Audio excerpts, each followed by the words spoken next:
J'ai assisté à l'assassinat de mon père, et depuis, ma vie n'est qu'une boucle sans fin de douleur et de drogue.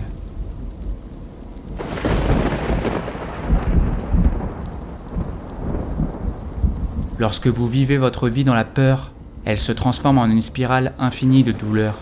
Une spirale qui a commencé pour moi la nuit de mon 10e anniversaire. Ce qui est drôle, c'est que je ne me souviens pas de ce jour comme d'une fête joyeuse. Ce dont je me souviens le plus, c'est de la peur immense qui m'a parcouru au moment où j'ai aperçu le visage du monstre qui s'était introduit dans notre chambre. Je me vois encore assis par terre, me bouchant les oreilles pour étouffer les cris qui emplissaient la pièce. Ma sœur était dans le lit à côté du mien et hurlait comme si elle était attaquée. Mon père a dû l'entendre, puisqu'il est entré à toute vitesse dans la chambre pour nous protéger. Je n'ai pas vu le monstre tout de suite, j'étais probablement trop effrayé pour ouvrir les yeux.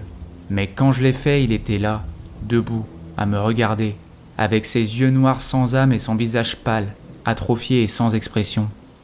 Je me souviens de mon père se jetant sur lui avant de s'effondrer au sol en sang. Je me souviens ensuite de ma mère, entrant dans la pièce en criant.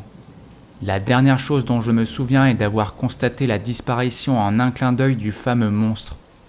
Les monstres ne sont pas censés exister, et pendant des années, personne ne m'a cru. Mais je sais ce que j'ai vu.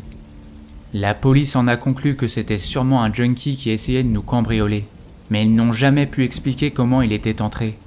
Il n'y avait aucune trace d'effraction, et la maison était toujours bien fermée.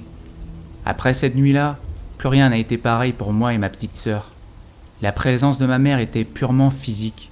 C'était comme si les lumières étaient allumées mais qu'il n'y avait plus personne à la maison.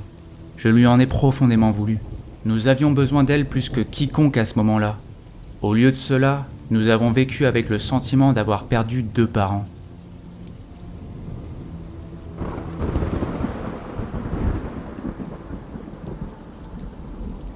Mon histoire d'amour avec les drogues a commencé avec ma mère. Son automédication prenait la forme de pilules bleues et violettes qu'elle appelait les petites aides de maman. Ces pilules l'ont peu à peu transformée en quelque chose de méconnaissable. C'était encore plus difficile pour ma sœur, qui était trop jeune pour réaliser ce qui se passait.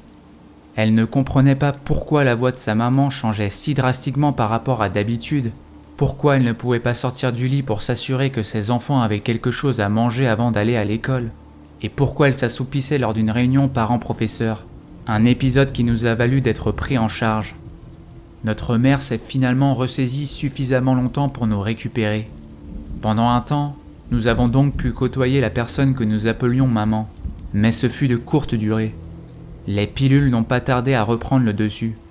J'avais 15 ans la dernière fois que j'ai vu ma mère vivante, avant qu'elle ne soit emmenée dans un établissement psychiatrique. J'ai appris des meilleurs, et tout a commencé adolescent.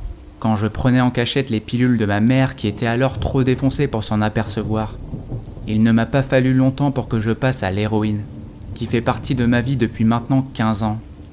Ma sœur était vouée à l'échec avec une mère et un frère toxicomanes. Étant la plus jeune de la famille, elle a dû se sentir encore plus seule que moi. Je comprends donc pourquoi elle a fini comme elle a fini. La dernière fois que je l'ai vue, elle s'était enfuie du foyer d'accueil où elle résidait.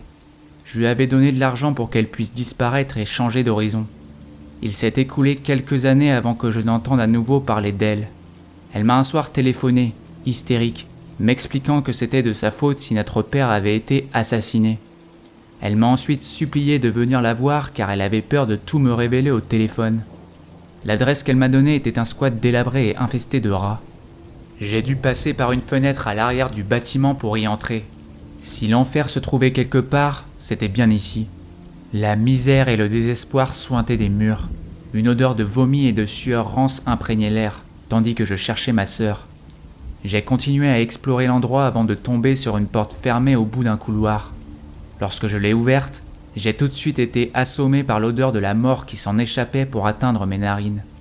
Le corps de ma sœur était déjà froid, et elle avait encore l'aiguille dans le bras.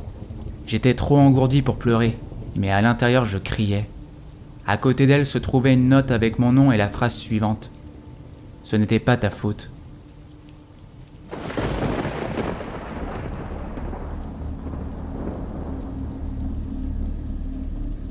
Après que les urgences l'aient sorti de là, j'ai fait le choix de rester quelques jours dans le squat car je n'avais pas d'endroit à moi. Il y avait dans la chambre de ma sœur une multitude de photos collées au mur, pour la plupart des photos de nous à de meilleurs moments de nos vies. Je pouvais encore sentir sa présence, et je ne voulais pas la laisser seule dans cet endroit sombre et froid. Le seul meuble de la chambre était une armoire, ce qui a attisé ma curiosité.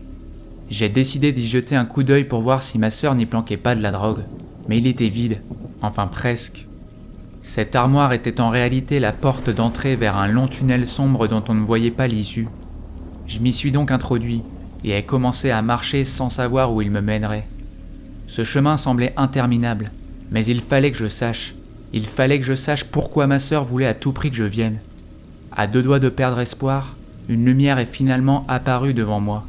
Impossible de connaître la distance qui me séparait d'elle, mais ce qui est sûr, c'est que j'ai couru le plus vite possible pour l'atteindre.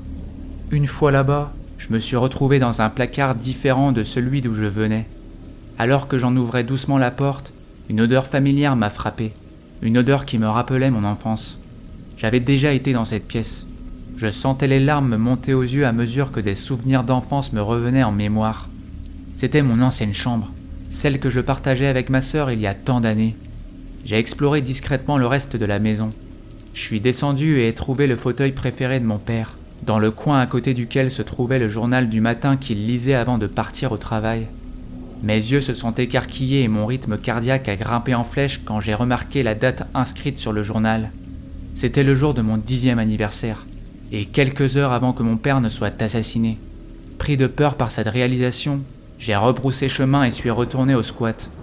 J'avais du mal à comprendre ce que je venais de découvrir, mais c'était sûrement de cela que ma sœur voulait me parler. C'était peut-être l'occasion de revenir en arrière et de changer nos vies pour le meilleur. L'occasion de retourner tuer le monstre avant qu'il ne tue mon père.